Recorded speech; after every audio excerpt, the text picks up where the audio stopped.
মূল জায়গা হচ্ছে ফিলিস্তিন। শেষ জামানার সবচেয়ে ইম্পর্টেন্ট জায়গা হচ্ছে প্যালেস্টাইন।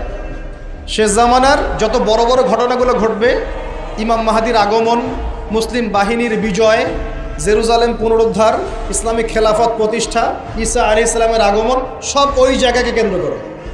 সব কিছুই ওখানেই দাজ্জাল বের হবে, দাজ্জালকে আবার মারাও হবে সেখানে, সব কিছু ওখানে। কিন্তু ওই দিক থেকে মুসলিমদের দৃষ্টি ফোকাস করে অন্যদিকে সরিয়ে দেওয়া হচ্ছে। ফিলিস্তিনিদেরকে দেখলেই গুলি মেরে দিতে বলা হয়েছে, দেখেছেন? দেখেন নাই? আমরা যে মসজিদটা দেখেছি আল আকসা, দেখেছেন? এই আকসাকে সরিয়ে দিয়ে সেখানে থার্ড টেম্পল নির্মাণ করার প্ল্যান হচ্ছে। মানে এই যে থার্ড টেম্পল তো বোঝেন না, হাইকেলে সুলাইমানি, মানে ওরা মনে করে যে তারা বানু ইসরাইল। একটু বোঝেন, ওরা মনে করে যে ওরা বানু ইসরাইল, আসলে ওরা বানু ইসরাইল নয়, ওরা হচ্ছে ইউরোপিয়ান জিউস। ওরা মনে করে যে ওদের একজন মাসিহ আসবে। কে আসবে? মাসিহ মানে ত্রাণকর্তা। মাসিহ মানে কি? ত্রাণকর্তা। যে আসলে তারা শুধু আরব না, সারা বিশ্ব তারা শাসন করবে, এমনটা তারা মনে করে। এবং ওদের ধর্মগ্রন্থে একটা আছে তালমুদ। কি নাম? তালমুদ। এই তালমুদের মধ্যে এটা লেখাও আছে যে একজন মাসিহ আসবে, যে মাসিহ আসলে তারা বিশ্ব শাসন করবে। বাস্তবতা হচ্ছে ওই মাসিহ এসেছিলেন, আসেন নাই?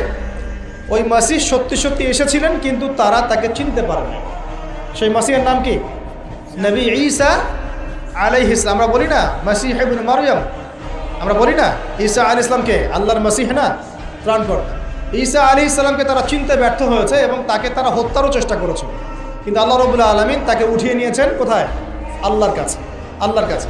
ওয়ামা ক্বাতালুহু ওয়ামা সালাবু, তারা তাকে হত্যাও করে নাই, ক্রুশবিদ্ধ করতে পারে নাই, বরং আল্লাহ পাক তাকে বাল রাফাআহুল্লাহু ইলাইহি, আল্লাহ পাক তাকে তার কাছে উঠিয়ে নিয়েছে। তো বিষয়টা কি দাঁড়ালো? ওরা মনে করে যে ওদের একজন মাসিহ আসবে, যেই মাসিহ আসলে পরে তারা সারা বিশ্বটাকে শাসন করবে। ঠিক আছে? কারা শাসন করবে? জিউসরা। যারা মনে করে ওরা বানু ইসরাইল, আসলে তারা বানু ইসরাইল নয়, তারা ইউরোপিয়ান জিউস। এখন ওরা চায় এই মসজিদ আকসাকে সরিয়ে দিয়ে ওখানে হাইকেলে সুলাইমানি নির্মাণ করে।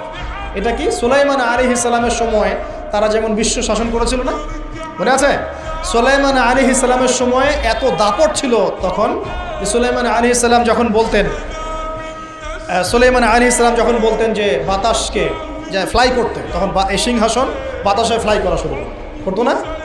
সুলাইমান আলাইহিস সালাম যখন জিনদেরকে বলতেন এই কাজ করো, জিনরা এই কাজ করতো। সুলাইমান আলাইহিস সালাম যখন বলতেন জিনদেরকে সমুদ্রে ডুব দাও, ডুব দিয়ে সমুদ্রের নিচ থেকে মণিমুক্তা বের করে নিয়ে আসো, তারা সেটা বের করে নিয়ে আসো।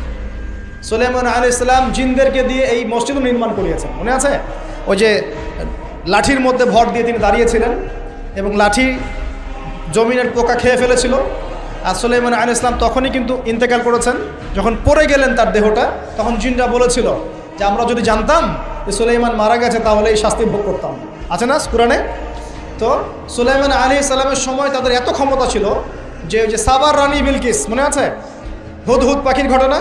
হুদহুদ পাখি এসে বলছে যে ওইখানে একটা দেখলাম সাবার রানী সূর্যকে পূজা করে। তো সুলাইমান আলাইহিস সালাম বলছেন, কোন জিন আছো যে আমি এখান থেকে ওঠার আগে ওকে নিয়ে আসতে পারবো? এক জিন বলছে যে আপনি এখান থেকে উঠে দাঁড়ানোর আগেই ওই সিংহাসন নিয়ে চলে আসতে পারবো। কত শক্তি চিন্তা করেন। তো সুলাইমান আলাইহিস সালাম বলছেন এতে হবে না। আরেকজন জিন যার কাছে কিতাবের জ্ঞান ছিল, মানে সে আলেম ছিল, সে বলছে যে আপনার উঠতে হবে না,